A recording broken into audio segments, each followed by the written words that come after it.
Tell me if this is you. You grew up in a dysfunctional family, and to get through that, you built your whole identity on traits that people admire, like being independent and responsible and always strong.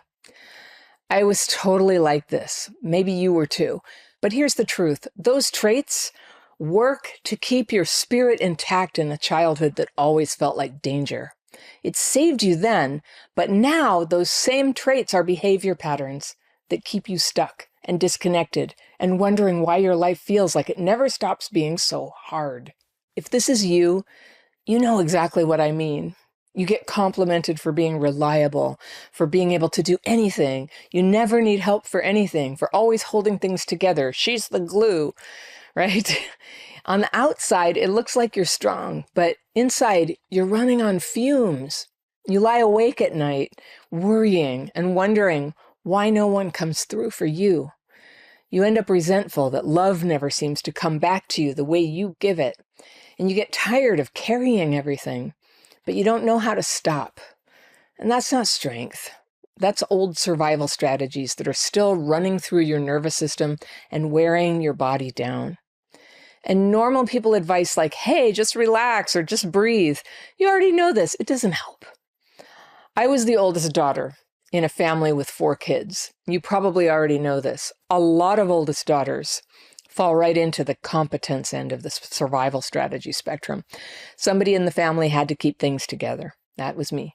I felt that I had to look good and make sure the other kids looked okay, and somebody had to hide what was really going on in the house. It was very shameful for us. And it never occurred to me that it could have been anybody but me. I don't know if it could have. Yeah, it was probably true.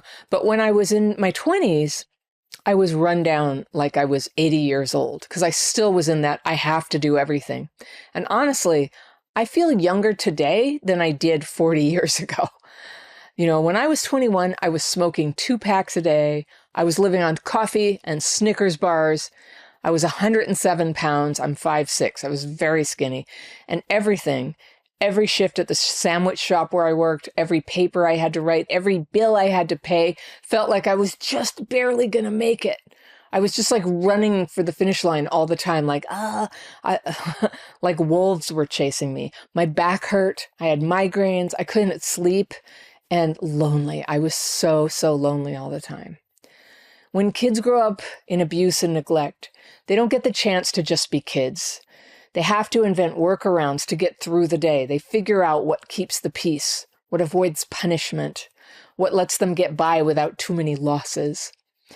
Those workarounds can look completely normal on the outside. Teachers, relatives, neighbors, they might even praise you. You know, they praise kids like, oh, she's so mature, or she's so easygoing, she's so polite. That was totally me.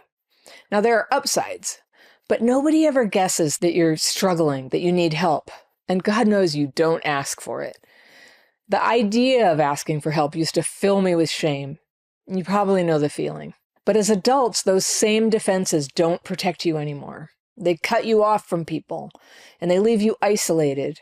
They keep you stuck in dysregulation. They drain your energy, and they make your relationships harder than they need to be. I think I was very pretty back then, but I was so nervous about everything. Someone told me like that I was like a serrated knife, a pretty serrated knife, but like sharp, like rough, like somebody to fear. And I know now I had PTSD from all the trauma I went through as a kid. If you want to know what the signs are, that might be what's going on with you as trauma symptoms, take the quiz that I made for you. It's in the top row of the description section below this video. You can click on that and download it for free. But let's talk about survival mechanisms. I want to share these with you because these are what can keep you trapped in your old trauma symptoms. They look normal, but they're just old behaviors that might be blocking you now. All right, number 1. Hyper-independence. You refuse help and you don't let people get close. It made sense if, as a kid, every time you depended on someone, they let you down or they made it worse. So doing everything yourself was safer. But as an adult, this just leaves you alone. And if you see yourself in this, start small. Just ask for one thing and then let yourself sit with the discomfort instead of shutting people out. And just see what happens. Let yourself experience that. All right, number 2 is over-responsibility. You're the one who holds everything together at work, at home, in relationships. You probably did this as a kid because if you didn't, everything around you fell apart. So carrying other people's load was the only way to survive. But now it's burning you out. So try letting one thing drop. Notice that the world doesn't end when you're not the one keeping it together. Sometimes, in fact, other people have the joy and privilege of doing some of the work instead of you doing it all. Number 3 is people pleasing. You avoid conflict by always agreeing, always smoothing things over, anticipating what that might be, what they want. And it looks kind, but it's actually fear of rejection, and it can be manipulative. So you learned early that people might leave you, and you thought the best way to keep this from happening was to make sure no one was upset. In fact, if you grew up in a home where there was mental illness, it was imperative that you did all you could to keep parents from getting upset. So if this is you, practice saying no to something, just a little thing, start small, without over-explaining. Let yourself feel the guilt instead of scrambling to fix it. Just feel it. It's not really that bad. Number 4 is perfectionism. I didn't think I had this, but now I know that I have had it.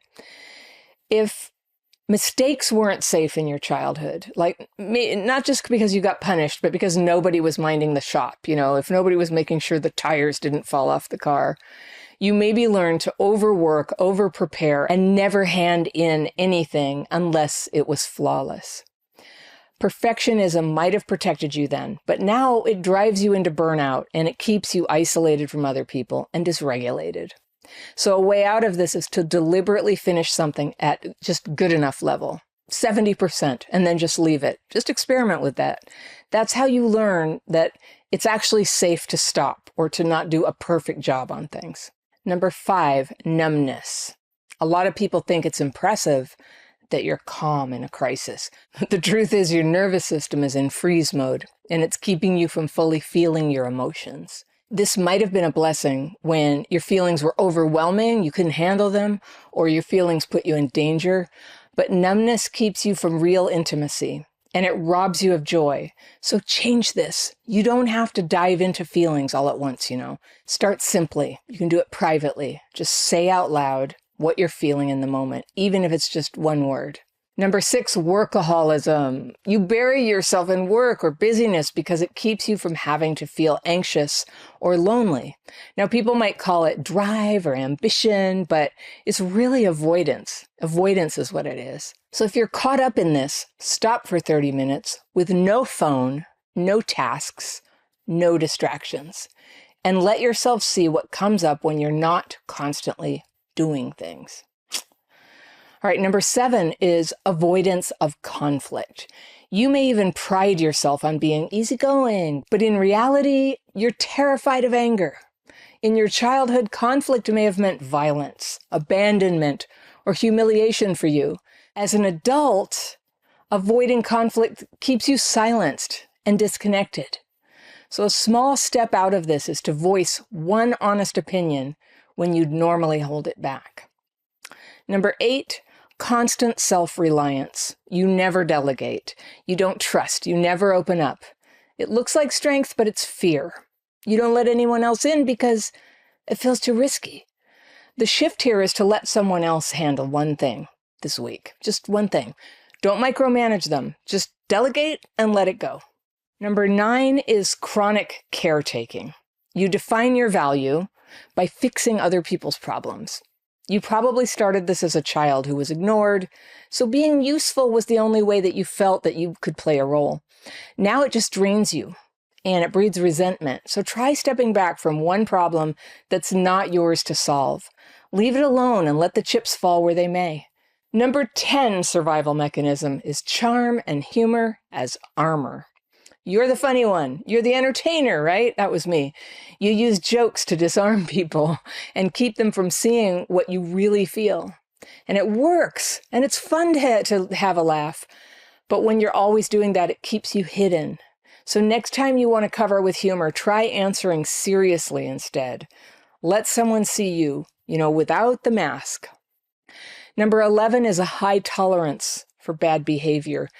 You call it loyalty, but really it's just ignoring red flags because that's what you had to do as a kid to stay attached to the people who were hurting you.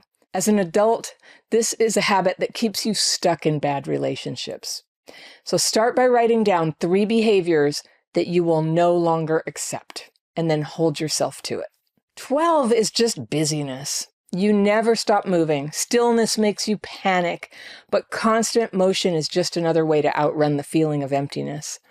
So the strongest thing I ever found to help with this emptiness is a pair of techniques that I call my daily practice. And these are so simple, but so powerful for naming and releasing fearful and resentful thoughts and feelings that are jammed up in your head, blocking out everything. This is a normal symptom of trauma, by the way, and these techniques can very gently relax that symptom and allow more positive, more peaceful feelings to fill up the space inside your mind.